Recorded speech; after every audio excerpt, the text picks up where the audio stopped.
Chapter 4: The Giver. Jonas rode at a leisurely pace, glancing at the bike ports beside the buildings to see if he could spot Asher's. He didn't often do his volunteer hours with his friend because Asher frequently fooled around and made serious work a little difficult. But now, with 12 coming so soon and the volunteer hours ending, it didn't seem to matter. The freedom to choose where to spend those hours had always seemed a wonderful luxury to Jonas. Other hours of the day were so carefully regulated. He remembered when he had become an 8, as Lily would do shortly, and had been faced with the freedom of choice. The 8s always set out on their first volunteer hour a little nervously, giggling and staying in groups of friends. They almost invariably did their hours on recreation duty first, helping the younger ones in a place where they still felt comfortable. But with guidance, as they developed self-confidence and maturity, they moved on to other jobs, gravitating towards those that would suit their own interest and skills. 11, named Benjamin, had done his entire nearly 4 years in the rehabilitation center, working with citizens who had been injured. It was rumored that he was as skilled now as the rehabilitation directors.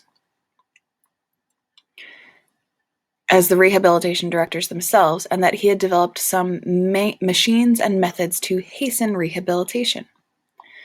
There was no doubt that Benjamin would receive his assignment to that field, and would probably be permitted to bypass most of the training. Jonas was impressed by the things Benjamin had achieved. He knew him, of course, since they had always been group mates, but they had never talked about the boy's accomplishments because such a conversation would have been awkward for Benjamin. There was never any comfortable way to mention or discuss one's successes without breaking the rule against bragging, even if one didn't mean to. It was a minor rule, like rudeness, punishable only by gentle chastisement, but still. Better to steer clear of an occasion governed by a rule which would be so easy to break. The area of dwelling behind him, Jonas rode past the community structures, hoping to spot Asher's bicycle parked beside one of the small factories or office buildings. He passed the child care center where Lily stayed after school, and the play areas surrounding it. He rode through the central plaza and the large auditorium where public meetings were held. Jonas slowed and looked at the name tags on the bicycles lined up outside the nurturing center. Then he checked those outside distribution. It was always fun to help with the deliveries, and he hoped he would find his friend there so they could go together on the daily rounds, carrying the cartons of supplies into the dwellings of the community. But he finally found Asher's bicycle, leaning, as usual, instead of upright in its port, as it should have been, at the house of the old. There was only one other child's bicycle there, that of a female 11 named Fiona. Jonas liked Fiona. She was a good student, quiet and polite, but she had a sense of fun as well, and it didn't surprise him that she was working with Asher today. He parked his bicycle neatly in the port beside theirs and entered the building. "Hello, Jonas," the attendant at the front desk said. She handed him the sign-up sheet and stamped her own official seal beside his signature. All of his volunteer hours would be carefully tabulated at the Hall of Open Records. Once, long ago, it was whispered among the children, and 11 had arrived at the ceremony of 12, only to hear a public announcement that he had not completed the required number of volunteer hours and would not, therefore, be given his assignment. He had been permitted an additional month in which to complete the hours, and then be given his assignment privately, with no applause, no celebration, a disgrace that had clouded his entire future. "It's good to have some volunteers here today," the attendant told him. "We have celebrated a release this morning, and that always throws the schedule off a little. So things get backed up." She looked at the printed sheet. "Let's see. Asher and Fiona are helping in the bathing room. Why don't you join them there? You know where it is, don't you?" Jonas nodded and thanked her, and walked down the long hallway. He glanced into the rooms on either side. The old were sitting quietly, some visiting and talking with one another, others doing handwork and simple crafts. A few were asleep. Each room was comfortably furnished, the floors covered with thick carpeting. It was a serene and slow-paced place, like the busy centers of manufacture and distribution where the daily work of the community occurred. Jonas was glad that they had, over the years, chosen to do his hours in a variety of places so that he could experience the differences. He realized, though, that not focusing on one area meant he was left with not the slightest idea, not even a guess, of what his assignment would be. He laughed softly, thinking about the ceremony again. Thinking about the ceremony again, Jonas? He teased himself. But he suspected that with the date so near, probably all of his friends were too. He passed a caretaker walking slowly with one of the old in the hall. "Hello, Jonas," the young uniformed man said, smiling pleasantly. The woman beside him, whose arm he held, was hunched over as she shuffled along in her soft slippers. She looked toward Jonas and smiled, but her dark eyes were clouded and blank, and he realized she was blind. He entered the bathing room with its warm, moist air and scent of cleansing lotions.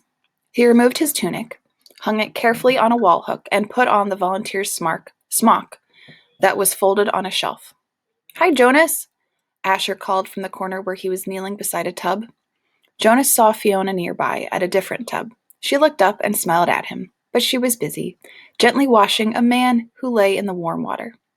Jonas greeted them and the caretaking attendants at the work nearby. Then he went to the row of padded lounging chairs where others of the old were waiting. He had worked here before and he knew what to do. "Your turn, Larissa," he said, reading the name tag on the woman's robe. "I'll just start the water and then help you up." He pressed the button on the nearby empty tub and watched as the warm water flowed in through the many small openings on the sides.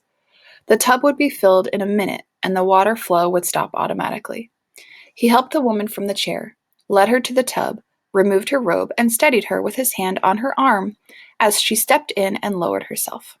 She leaned back and sighed with pleasure, her head on a soft cushioned headrest. "Comfortable?" he asked, and she nodded. Her eyes closed. Jonas squeezed a cleansing lotion onto the clean sponge at the edge of the tub and began to wash her frail body. Last night he had watched as his father bathed the new child. This was much the same. The fragile skin, the soothing water, the gentle motion of his hand, slippery with soap. The relaxed, peaceful smile on the woman's face reminded him of Gabriel being bathed. And the nakedness, too. It was against the rules for children or adults to look at another's nakedness. But the rule did not apply to new children or the old. Jonas was glad.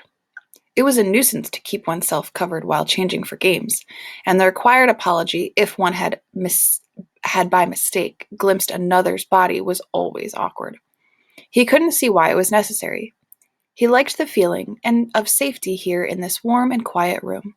He liked the expression of trust on the woman's face as she lay in the water, unprotected, exposed, and free. From the corner of his eye, he could see his friend Fiona help the old man from the tub and tenderly pat his thin, naked body dry with an absorbent cloth.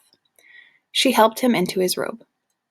Jonas thought Larissa had drifted into sleep, as the old often did, and he was careful to keep his motion steady and gentle so he wouldn't wake her. He was surprised when she spoke, her eyes still closed. "This morning we celebrated the release of Roberto," she told him. "It was wonderful." "I knew Roberto," Jonas said. "I helped him with his feeding the last time I was here, just a few weeks ago. He was a very interesting man." Larissa opened her eyes happily. "They told his whole life before they released him. They always do, but to be honest," she whispered in a mischievous look, "some of the tellings are a little boring. I've even seen some of the old fall asleep during the tellings. When they released Edna recently, did you know Edna?" Jonas shook his head. He couldn't recall anyone named Edna.